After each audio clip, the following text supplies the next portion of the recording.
I came to New Mexico State, and you'll have to, my speaking style, I'm ADD, so I'll walk around a lot and I'll use my hands, and I apologize if I get terribly distracted. I came to New Mexico State from Oklahoma. I came to New Mexico State to play golf and to be an engineer. Mom and Daddy wanted an engineer, and I wanted to play golf. And after the first half semester at school, I was not very successful at either. I was enjoying being an 18-year-old boy, first time away from home, and not much direction. I was the beneficiary of somebody who was one of the most significant influencers in my life, in my golf coach. And his name was Herb Wimberly. And Herb took me aside and said, from this point forward, here's the program that you're on. You know, I'm not your father, but I'm going to be your surrogate dad, and you will do these things. And I made it through that semester, made grades sufficient to play golf, and realized shortly thereafter that Mom and Dad really hadn't put the DNA in me for me to be an engineer. And I transferred to the School of Business, and I got a degree in accounting, graduated in '73, and then got an MBA in 1975. Probably the most significant professor that I had here was a professor by the name of Patricia Chrismore. And I spent a lot of time, when I left school, I went into public accounting, and I practiced in the tax arena for 5 years. I like to tell the students that I get to visit with that I was better prepared, or as well prepared, as any of my peers entering into the profession of public accounting. And those peers came from many. I practiced in Dallas, Texas.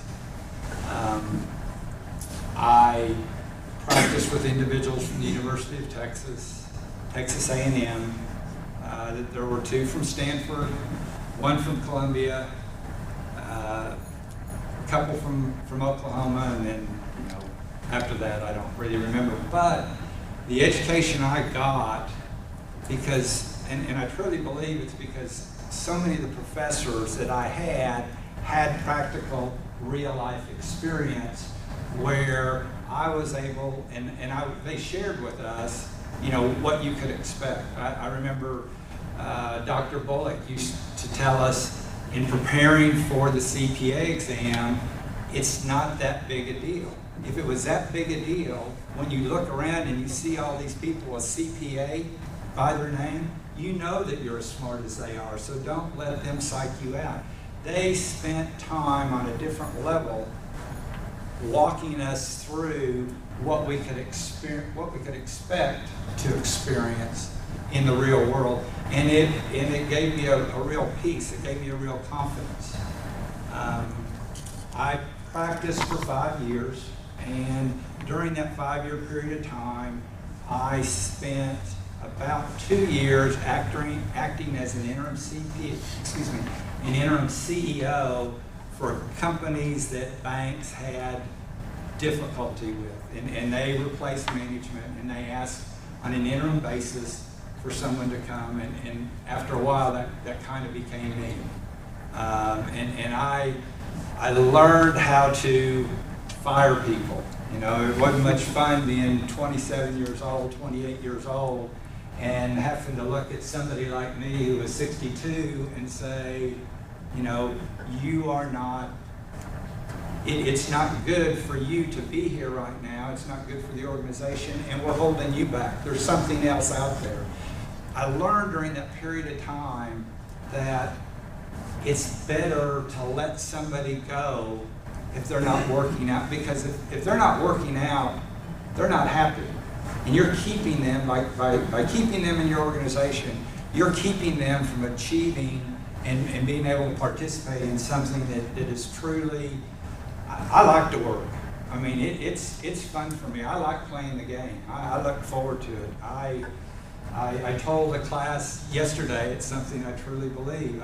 I believe I'll work and never retire. And I believe that I'm going to live forever. I know that there is biological evidence that doesn't support that, but that's what I'm going to run with right now. It is what motivates me. It is what gets my blood going every morning.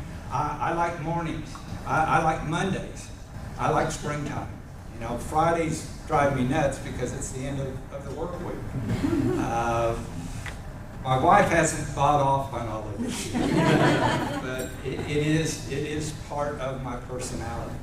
My personality has been molded, as I said, by Herb Wimberly, by my grandfather, by Mickey Clute, who is a member of this group. He came in my second year, and in me he saw something that was worth saving.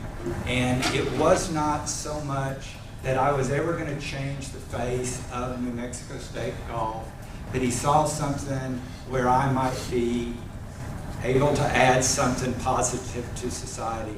And the greatest joy I get, and I tell people, I tell the students that making money is incredibly important to them right now, and they want to make as much money as possible. And I was there. You know, I mean, when I graduated from college, we used to have when I graduated from graduate school, we used to have a saying, 30 by 30. You know, if you could make $30,000 by the time you were 30, you were really fast tracking. I mean, you were well on the road.